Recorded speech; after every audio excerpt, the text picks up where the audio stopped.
I'm Dr. Randy Neal, and I help teach people to keep moving forward.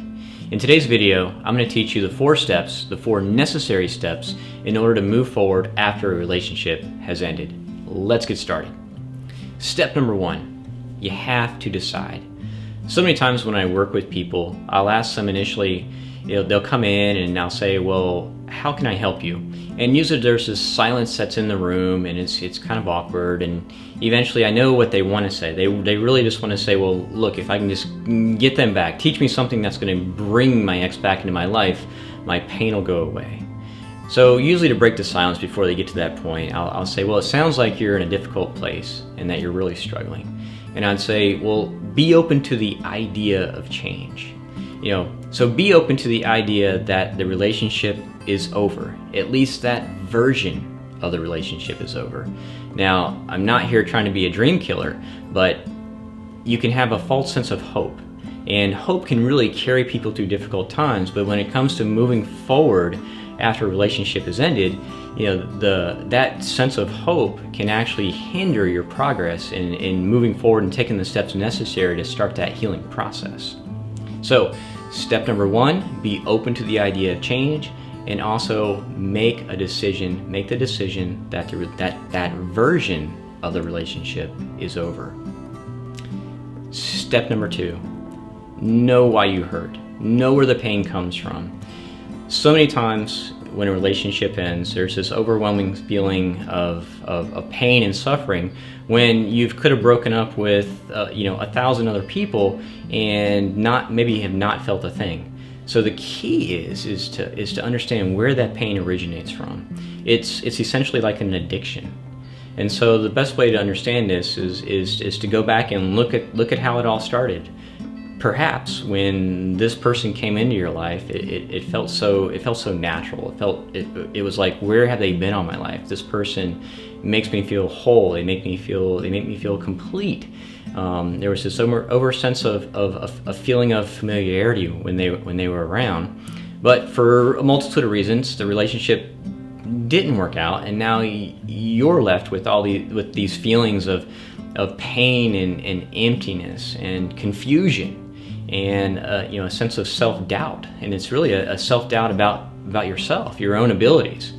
This person felt so right for you that if it doesn't work out with them, then how could it work out with anybody? And so you're left in this confused state, and it just seems to linger.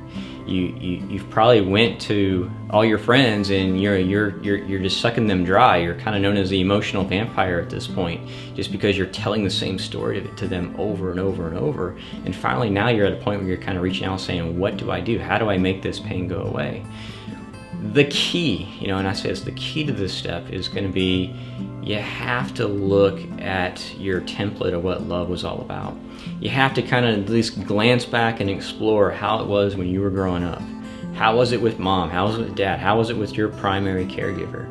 The symptoms that you're feeling now, this sense of this loss and emptiness, of you having to chase somebody for love and affection. You had to put in more of an effort. You had to feel like you didn't deserve love. And so ask yourself, was there a time earlier with your caregiver to where you had to compete for love? Maybe dad wasn't around. Maybe mom had her own challenges. But again, that you had to be someone that you weren't in order to get love and affection, because that's the template that carries forward into our adult relationships. And it becomes this feeling of, well, it feels familiar to me, so it must be true. But you can see that dynamic where you're kind of chasing love, it just doesn't, it's not sustainable long term. So what do you do with this knowledge, right?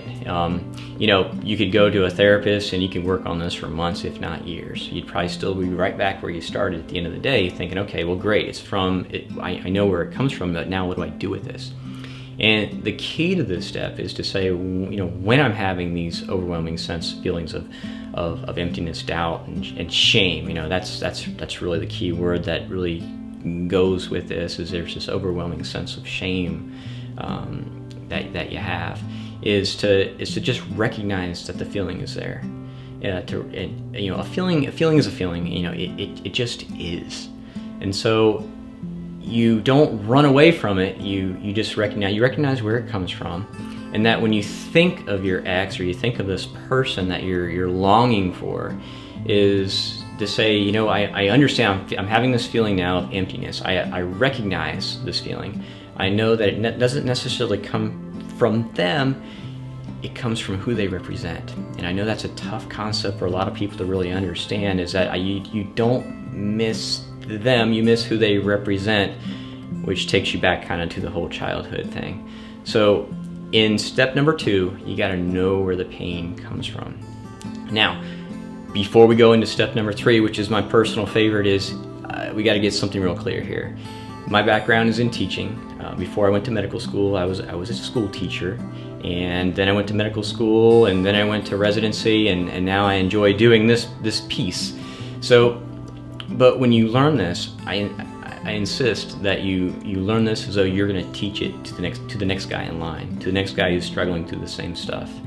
You know, learn it as though you were going to create a video, or you were going to get up in front of a group of people or a classroom and actually teach it to somebody without using notes, because that's the level where you need to really have this material down.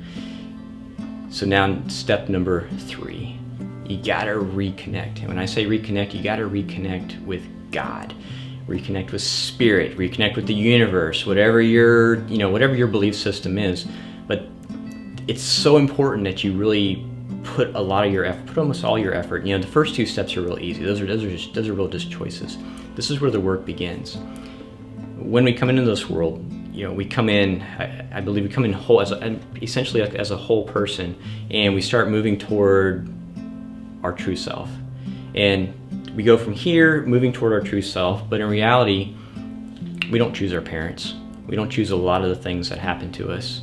And so what happens is that we start moving away, we start getting, you know, kind of off course per se. You know, we choose partners and relationships that kind of skew us off.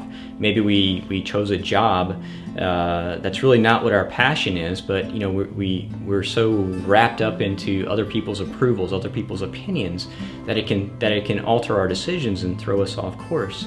So when we reconnect with the universe, the spirit, it's to allow that to come in, to allow to help, say, guide us, for lack of better words, is to get us back in alignment with really our true self.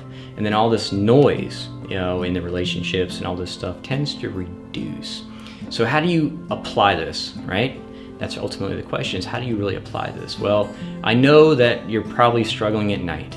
You're probably, you know, you're sitting there, you're staring at the ceiling, you're thinking, where's my ex? What are they doing? Who are they with? All that kind of stuff.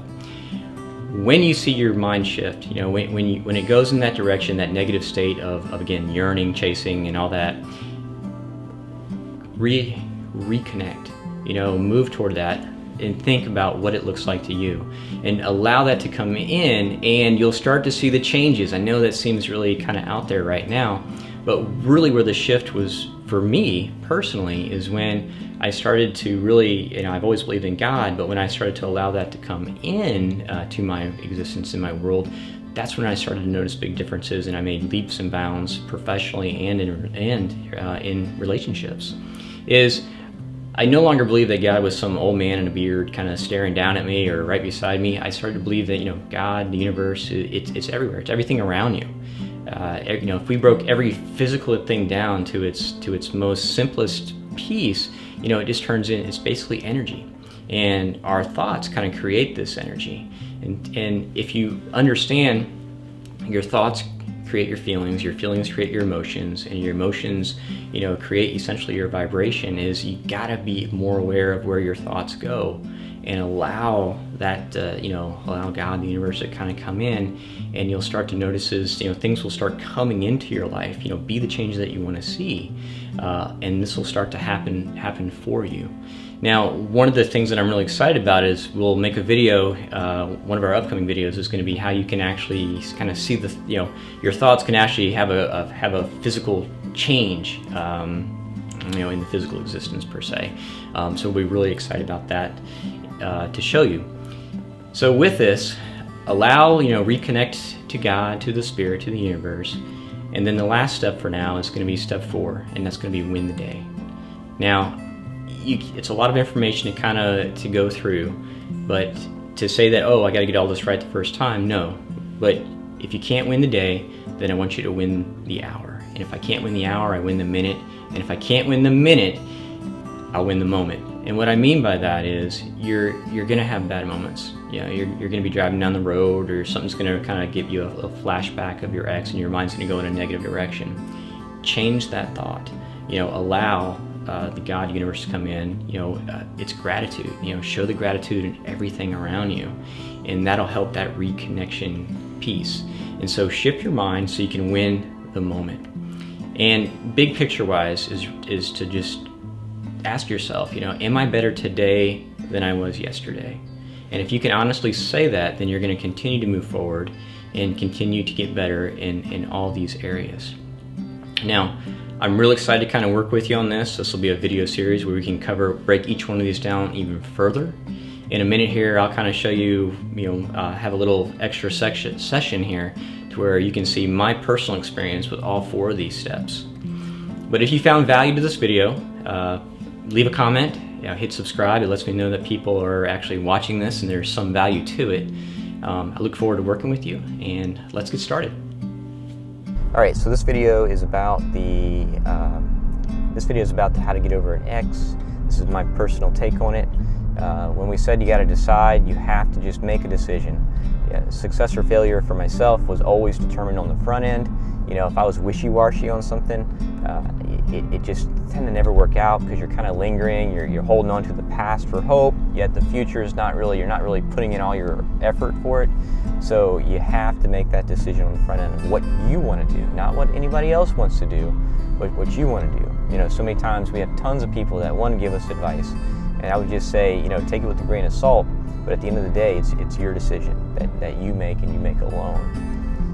When it comes to understanding, why you hurt at the end of a relationship, it's important that you just, to understand the why behind, if you have a repetitive pattern for the majority of life in a certain situation, whether it's in relationships, when they end, and I'm like, oh my God, I attract the same person over and over and over again. If you have that mentality of, why does it always happen to me? Then there's a pattern there. Explore why this pattern actually occurs, and if you have that understanding of the why, then you don't feel like the victim mentality, because there's some type of, let's call it a science behind it, but there's something that kind of drives that behavior. Now, it doesn't matter if you work with somebody on this or you do your own research, which may take a little more time, but whatever you do, make that effort. And it wasn't until I did that to when I said, well, look, I keep attracting the same person in my life, and man, it just doesn't work out. It's just a very negative environment. And so I put in the work myself, a lot of research on the internet, and there are some good things out there, and there's also some bad things out there, but I put in the work. I saw the patterns that I did, and I just made the change, and it really made a difference when it comes to the people that I allow in my life at this point. Reconnecting with God is big for me. I think that was an instrumental piece to where I eventually just kind of surrendered to the process. Knew I was going to be connected. Allowed that in, and then you just got to listen to the signs. And I can't stress that enough. You just have to actually be able to listen and to know that things, in your perception, this didn't work out or that didn't work out. But when you're connected to the source, connected to God, you understand that those things didn't work out perfectly, and they're pushing you in that direction toward your actual true self of who you're meant to be. Because where you're at now and who you're meant to be, you're on that path. And the quickest way to get there is just reconnect and then listen to the signs. Again, it made a huge difference for me. Not getting a job as an assistant principal, which was to me at the time devastating when I was a teacher, but that I didn't get that. I got into medical school, went down, then I got lucky. I say lucky, but I was, got into residency, and it was all with that mentality of, I believe I'm connected. I believe I'm pushed in the right direction, and and that I just knew. I just felt that it was gonna happen, but I had to listen and believe that it's gonna work out. It's absolutely gonna work out, and it did to a T, absolutely to a T. I'm driving on the stretch from Pensacola Beach, Florida to Navarre, Florida. The sun's right there. It's a great drive if you ever have that opportunity in your life, but very bright. And then the last one is, you got to win the day, and that's just a matter of making sure that every day I had to ask, just make sure I told myself, am I better today than I was yesterday? And as long as you continue to do that, you're in the right direction. So I hope this helps. It's just trying to do a little extra with, of how I applied these steps to my life per se. And that's how I really kind of say these are the ones that we need to focus in on, and it really can make a difference. You just got to kind of stick with it and believe and to feel that it's working. So I hope this helps.